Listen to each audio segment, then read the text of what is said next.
सत्य असेल तेच दिसेल. लोकमंगल परिवारातर्फे दक्षिण सोलापूर तालुक्यात 10वी आणि 12वीच्या गुणवंत विद्यार्थ्यांचा गौरवपूर्ण सत्कार.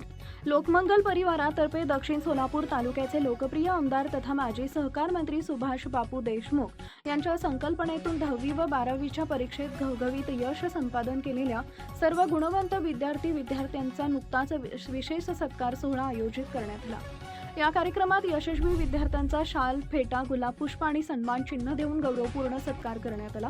उज्ज्वल भविष्यासाठी प्रेरणादायी पाऊल. ग्रामीण भागातील विद्यार्थ्यांनी प्रतिकूल परिस्थितीवर मात करत मिळवलेलं हे यश कौतुकास्पद आहे.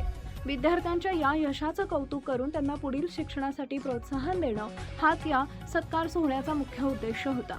गुणवंतांचा सन्मान उज्ज्वल भविष्यासाठी प्रेरणादायी पाऊल ठरत असल्याचं या प्रसंगी सांगण्यात आले. कार्यक्रमात सर्व यशस्वी विद्यार्थिनींचे मनपूर्वक अभिनंदन करण्यात आले आणि त्यांच्या उज्ज्वल भविष्यासाठी हार्दिक शुभेच्छा देण्यात आल्या. मान्यवरांच्या उपस्थितीत या सोहळ्याला परिसरातील अनेक प्रमुख मान्यवर आणि ग्रामस्थ मोठ्या संख्येने उपस्थित होते.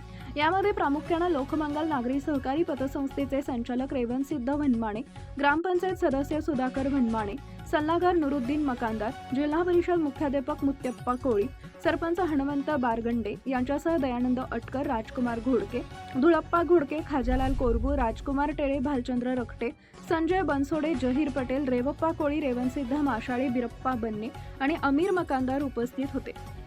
जिल्हा परिषद शाळा कुरघोडचे शिक्षक वृंद आणि लोकमंगल पतसंस्था टाकळी शाखेतील सर्व कर्मचाऱ्यांनी उपस्थित राहून विद्यार्थ्यांचे कौतुक केले. हा सोहळा अत्यंत उत्साही वातावरणात पार पडला असून यामुळे ग्रामीण भागातील विद्यार्थ्यांना पुढील वाटचालीस नक्कीच मोठी प्रेरणा मिळणार आहे. Subscribe now and press the bell icon. Never miss an update.